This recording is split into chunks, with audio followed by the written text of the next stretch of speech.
बिस्मिल्लाहिर्रहमानिर्रहीम।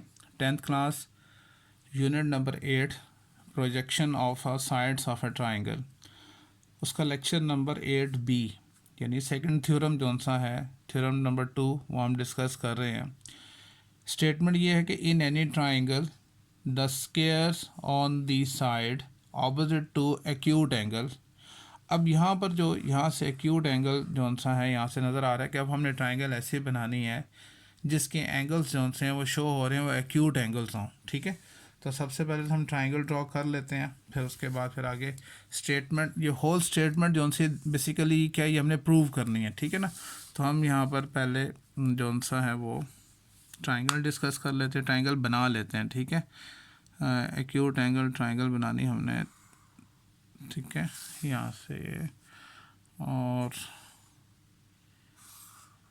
Acute angle triangle कौन सी होती है कि ऐसे ट्राइंगल जिसके एंगल्स जो से लेस देन 90 हो और ग्रेटर देन 0 हो। ठीक है, जैसे यहाँ पे नज़र आ रहा है तीनों के तीनों एंगल्स जो से हैं वो क्या है, एक्यूट एंगल है।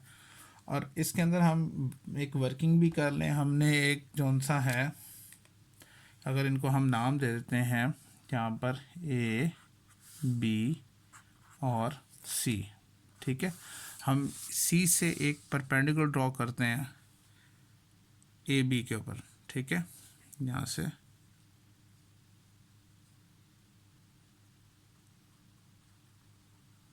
इस तरह से हम एक परपेंडिकुलर ड्रॉ करें तो ये D आ जाएगा, CD परपेंडिकुलर। इनको नेम से देते हैं, परपेंडिकुलर ड्रॉ करने से क्या हुआ, ये जो सा एंगल है वो 90 डिग्री का बन जाता है।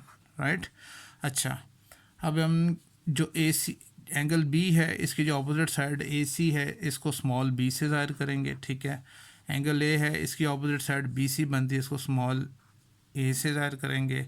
और एंगल C है इसकी अपोजिट साइड जो सी है AB उसको C से ज़ाहिर करेंगे। याद रहे कि जो C है ये यहाँ से यहाँ तक कंसिडर करेंगे हम, क्योंकि A और B को शो हो रही है। ठीक है, इस तरह से यानी AB जो था C के इक्वल है।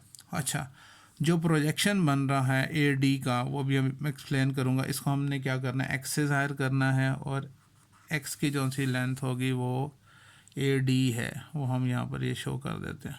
राइट, ये आ गया।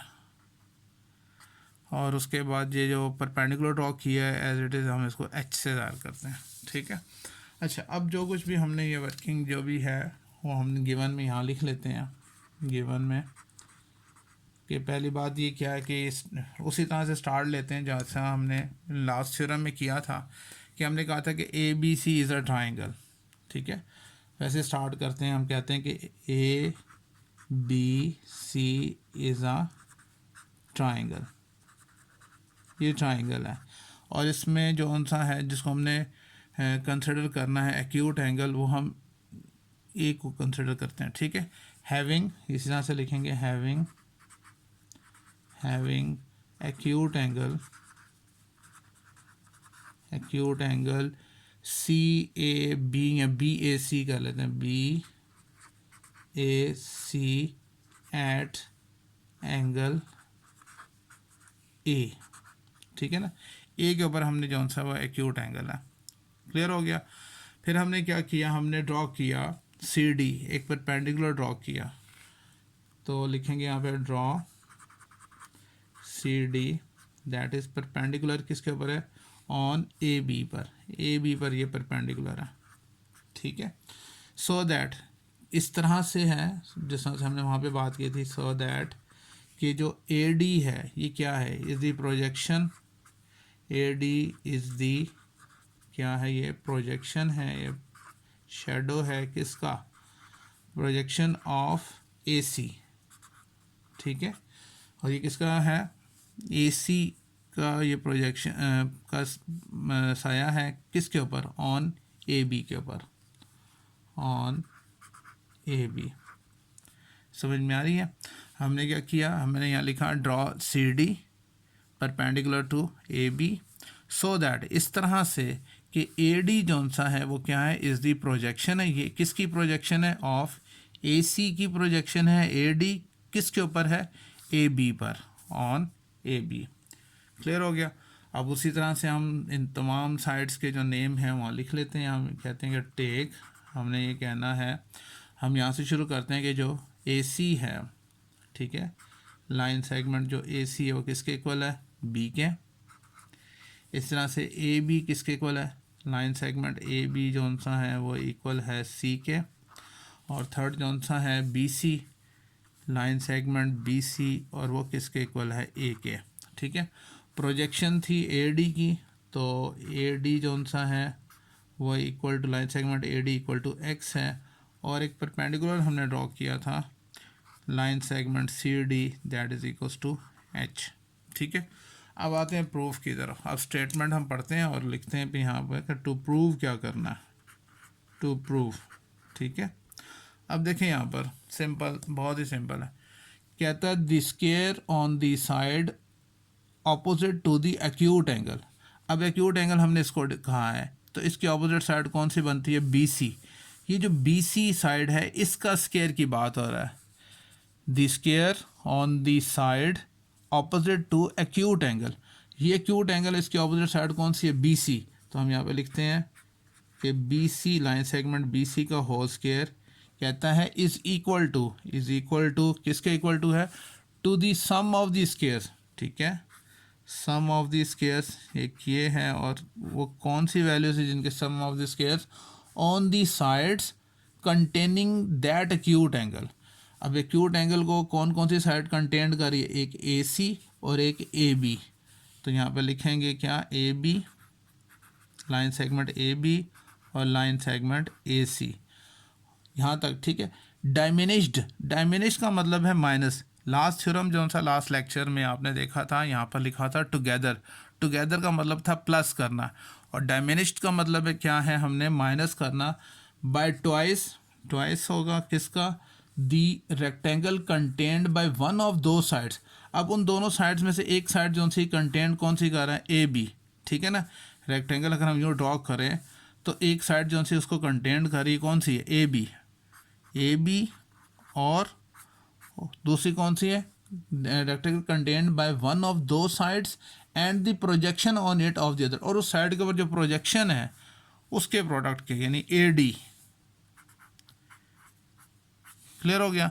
अब हम इसको मैग्नीट्यूड के हवाले से भी लिख सकते हैं। हम इसको मैग्नीट्यूड के हवाले से लिख लेते हैं, जैसे बी सी हमने, ये बी सी, इसको हमने कहा था ए स्क्वायर, ये ए स्क्वायर हो जाएगा is equals to A B को हमने सी कहा था, C square plus A C B square minus 2 A B के क्या है सी, और ए डी क्या है एक्स, 2cx।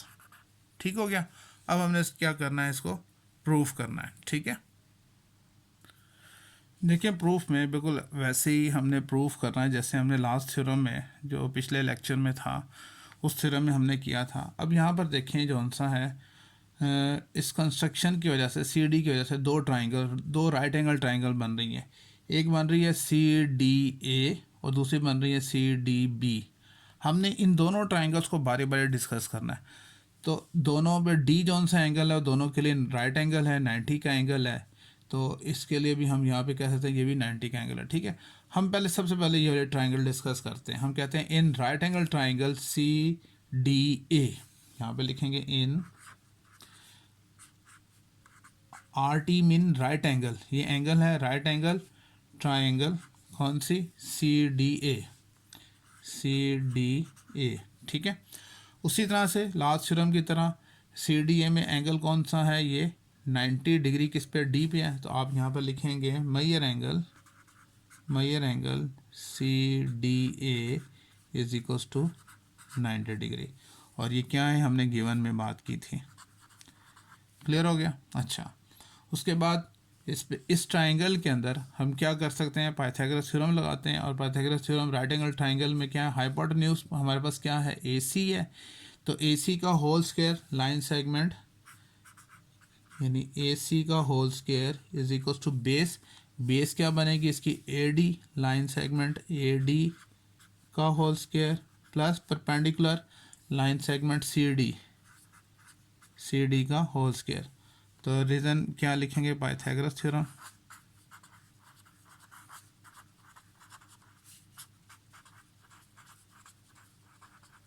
क्लियर हो गया। अच्छा, अब इसके मैग्नीट्यूड पुट कर देते हैं।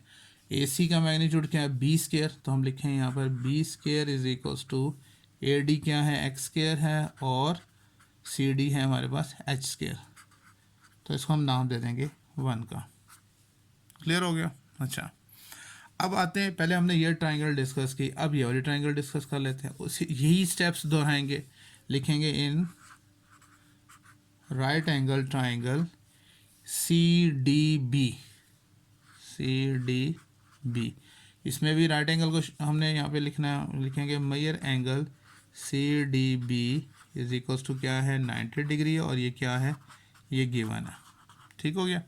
अब इसके ऊपर हम पाइथागोरस थ्योरम लगाएं, तो इसका हाइपोटेन्यूज क्या है, बी सी, तो लिखेंगे लाइन सेगमेंट बी सी का whole square is equals to base क्या बनेगी, B D, line segment B D उसका होल स्क्वायर, और plus perpendicular C D, line C D का whole square, reason Pythagoras theorem. ठीक है, पाइथागोरस थ्योरम आ गया। इसका मैग्नीट्यूड पुट करें तो बी सी के क्या है, ए स्क्वायर हो जाएगा, ये A square is equals to B D है। अच्छा हाँ, अब देखें यहाँ पे बड़ी इंटरेस्टिंग चीज़ है, बी डी क्या है, मैं थोड़ा सा यहाँ पे शो करता हूँ। ये देखें बी डी जो सा है, देखें ए बी किसके इक्वल है, सी के, ये वाला सी, ए बी की जो लेंथ है वो सी के इक्वल है, और ए डी की लेंथ क्या है, एक्स है। हमने बी डी बतानी है, इस सी में से एक्स को माइनस कर दें तो बी डी बच जाएगा, तो मतलब हमने बी डी की जगह लिखना है सी माइनस एक्स, तो यहाँ लिखेंगे हम सी माइनस एक्स का होल स्क्वायर प्लस, और सी डी हमारे पास क्या है, एच, तो ले आएंगे यहाँ पर एच का स्क्वायर। ठीक है। अच्छा, अब सिंपल ये है, अब इसका स्क्वायर ओपन कर देंगे ए माइनस बी के होल फार्मूले से, तो इसको लिखेंगे यहाँ पर A square is equals to C square minus 2cx plus X square plus H square. ठीक है, यहाँ पर हम थोड़ा सा लास्ट थ्योरम की तरह बिल्कुल वैसे ही हमने ऊपर कहा था, बिकॉज कि जो बी स्क्वायर है वो तो इक्वल टू है x square plus H square के, मतलब इस दोनों की जगह हमने क्या डालना है, बी स्क्वायर, तो हम वैल्यू पुट कर देते हैं यहाँ पर, तो हो जाएगा A square is equals to C square minus 2cx plus B square. ठीक है, अरेंज करके लिख लेते हैं कि A square is equals to C square plus B square minus 2cx, यही हमने जो सा है वो प्रूव करना था। आप इसको वापस जिनके मैग्नीट्यूड हैं वापस उस साइड्स में आप कन्वर्ट कर सकते हैं, लिख सकते हैं। कैसे, अब देखें ए स्क्वायर, तो ए स्क्वायर क्या बनता है, बी सी, ए है ना, कौन सी साइड है, बी सी, तो हम यहाँ पे लिख सकते हैं कि लाइन सेगमेंट बी सी का whole square is equal to C square क्या है, वो ए बी है, तो A B line segment A B का whole square plus B square क्या है, ए सी, तो लाइन सेगमेंट ए सी का whole square minus 2 times of C, C क्या था, ए बी, और एक्स क्या था, ए डी। यही हमने क्या करना था, प्रूव करना था। बहुत आसान थ्योरम है, अगर आपका पहला थ्योरम अगर अच्छा तैयार हो गया तो ये भी अच्छा तैयार हो जाएगा, कोई प्रॉब्लम नहीं होगी। अगर फिर भी कोई प्रॉब्लम हुई तो आप ज़रूर डिस्कस कीजिएगा। ओके, अल्लाह हाफिज़।